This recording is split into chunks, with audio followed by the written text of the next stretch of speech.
Megan has been a physics and chemistry teacher for 23 years. She began her journey into modeling 7 years ago, and 3 years ago she became a modeling workshop facilitator, working with facilitators all over the country. She's hosted a few modeling workshops now in Michigan and in LA, and she's very, very passionate about this pedagogy because she finds that the research is compelling and the implementation is really exciting. She believes her most valuable qualification is that of being in the trenches as a teacher, and she states that this is just amazing stuff, and she wants to share. So here's Megan Bartley to share modeling in science.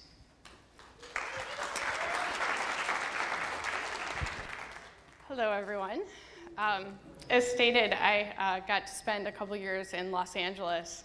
And so I'm asking you for a favor today before we start, which is tell you a little story. I got invited from the American Association of Physics Teachers to just come and present about modeling.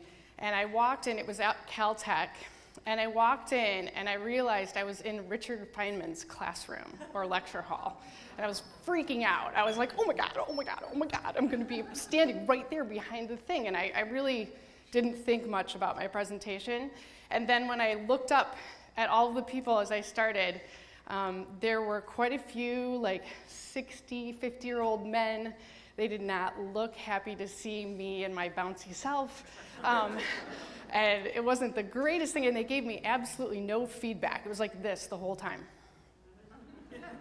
So I'm asking you today, if you would, please give me some feedback, nod, smile, do all those things. So I wanted to start, I just want to tell you, I want to invite you into the story of how I got into modeling and a little bit about modeling, and to hope that you will either inspire educators to take a modeling workshop in the summer or take one yourself.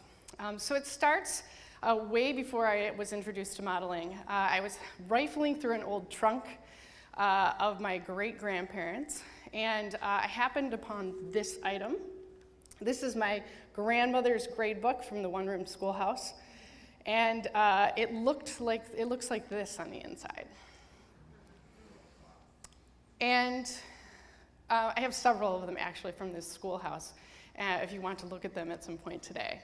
And what freaked me out was this is from like 1919, and it didn't look all that different from my grade book. And I thought, wow, we have not really changed a lot since this all started. And so I've always been kind of a rebel. I really liked listening to Adam Ant when I was a teenager. That dates me a little bit there. But I realized that I wanted to change. I didn't get into education really because I wanted to change kids' lives. I got into it because I remember kind of being bored in school and taking a lot of notes, and I was a pretty good memorizer, so I could study a little bit and get good enough grades. And so I decided I really wanted to get into teaching because I wanted to change it. And so this was just that impetus while I was teaching to say, are you doing something that is really different? Have you really accomplished your goal of changing how instruction is delivered? And the answer was no. I walked into a school, my first teaching job, I said, what do you want me to teach? And they said, well, there's a textbook over there. So I walked over and I started on page 1, and I did it just like my teacher did it for a long time. And I wrote those numbers in the grade book the same way for a long time. And then I did start to feel inspired to change, so I made a lot of really cool PowerPoint presentations. And I had kids doing labs. We were gonna do hands-on science. And I actually worked with a friend. This is not the actual PowerPoint, but we made this physics PowerPoint that we thought was just gonna change the world. But, you know. So, at any rate, I was then lucky enough to get a little grant from MEMIC, thank you MEMIC, to go to a science teachers conference in Michigan, and I happened to go to a little presentation by these people. You might recognize them if you're a Michigan educator. One of them sitting in the audience right now. And they gave a little presentation, and it was with a buddy of mine, and we said, this is it. This is it. This is what we've been looking for. We've been trying to make all these cool PowerPoints. We've got the lab first and the lecture second. No. This is it. And so I became a stalker, and I started stalking these people, and I stalked them on the internet. I started figuring out how am I going to, see them again.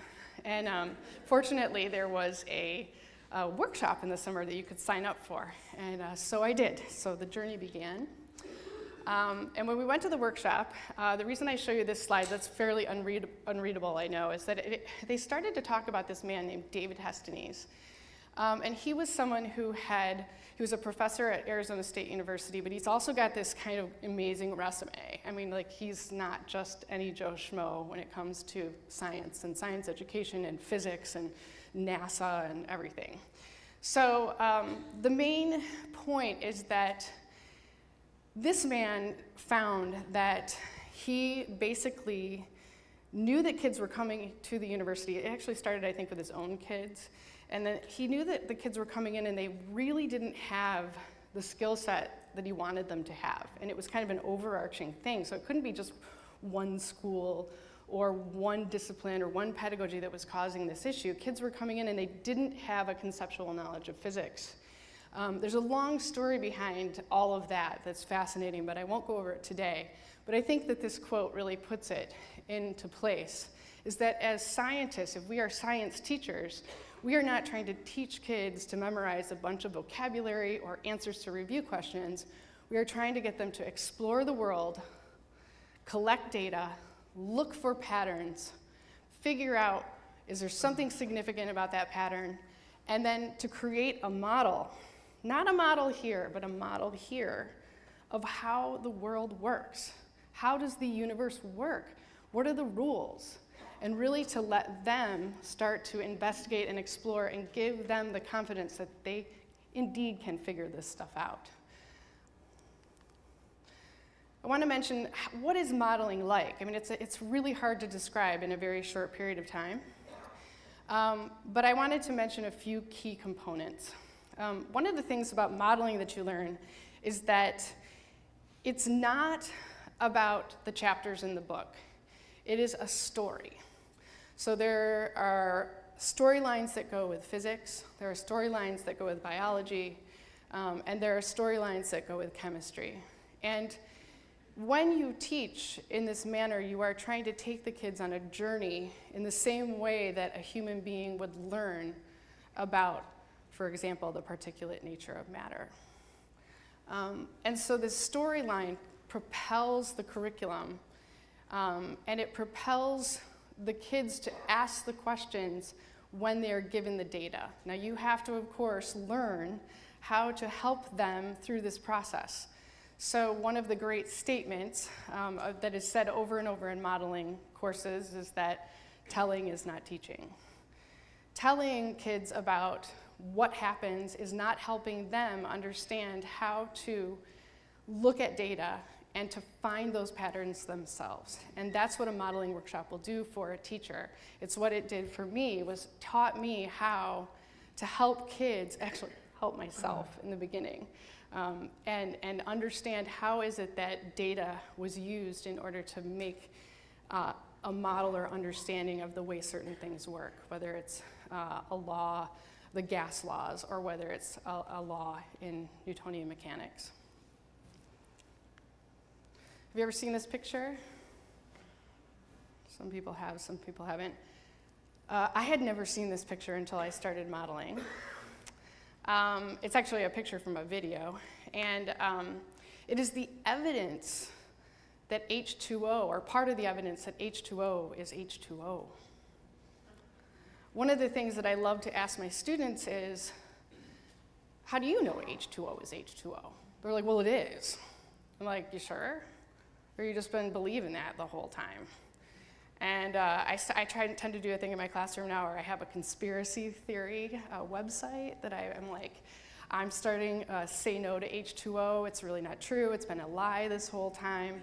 And I make the kids kind of explore what is the data, what is the evidence that led us to understand that H2O actually is H2O. and there's a lot more to that, but it's a powerful experience for students to be able to look at evidence and come up with ideas that support their reasoning behind certain claims they make.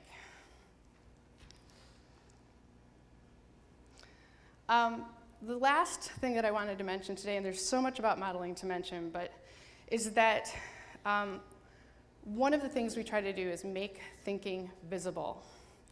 And the way we do that is we do it by whiteboarding a lot.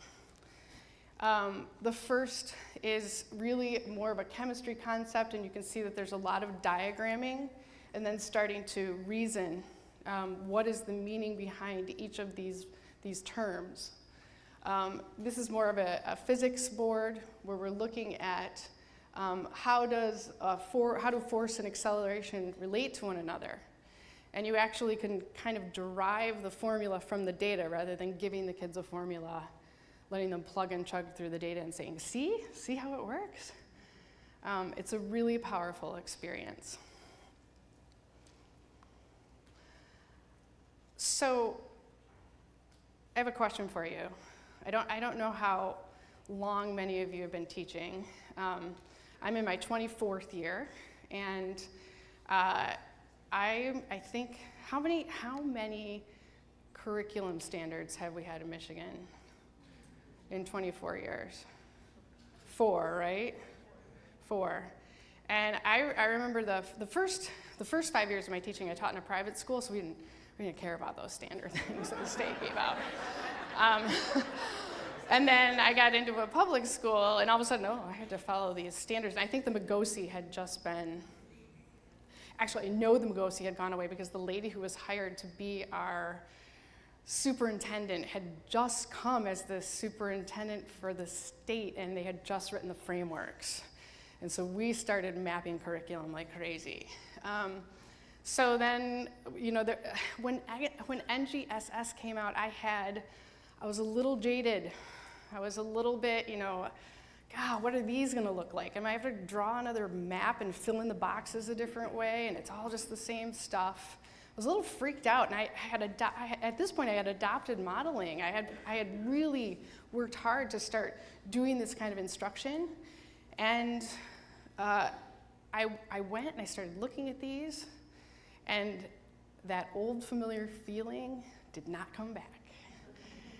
I was like, oh my God, like this matches what I'm doing right now. And I really feel that one of the fortunate things is that because the NGSS is based on good, sound practices in learning, and modeling is based in good, sound practices in teaching and learning, that they match up. And so it is one of the ways that you can support teachers or yourself by taking a modeling workshop, and you will find that there are lots of resources for implementing NGSS types of skills and content, etc. In the end, I really wanted my classroom to look less like this. Have you seen this GIF? It says on the bottom when you look away for a second during class. You can't see it. Whoa. We've all had that moment, right? But that's kind of how my classroom looked for a long time. It was me, I didn't do the overhead, so I thought I was really doing something special, but it was me doing a lot of the talking. And I wanted it to look more like this, where students are gathering the data, where students are presenting to one another in small groups, where students are able to create something together on a day-to-day basis. I think it was mentioned how important engagement is. The engagement in my classroom is so high compared to what it was before modeling. And to see kids be able to start thinking critically in ways that they had not been given that challenge before, and to watch that wake up. It's not a smooth process in the beginning. A lot of kids want to be passive vessels, but modeling has really given me the tools that I need in order to help push that forward. So I also want to say one more thing, which is I want to thank Don Pata, who is in the audience and presenting today, because he was my first mentor, and you have changed my life.